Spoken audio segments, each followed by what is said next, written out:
How to send HD photos on WhatsApp. In today's video, I'll show you how to send HD photos on WhatsApp. But first, keep one thing in mind.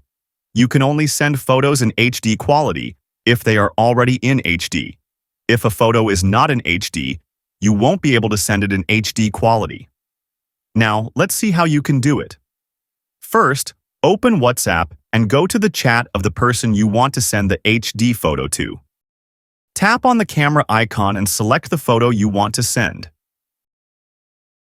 Now, look at the top of the screen. You'll see an HD option. Tap on it, select HD quality, and press send. Your photo will now be sent in HD quality. But what if the HD option doesn't appear? This happens when the photo is not originally in HD. For example, if I select this picture, you can see that the HD option is missing. This means the image is not in HD, and you cannot send it in HD quality.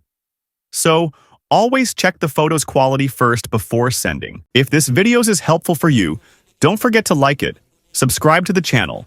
I'll see you in the next video.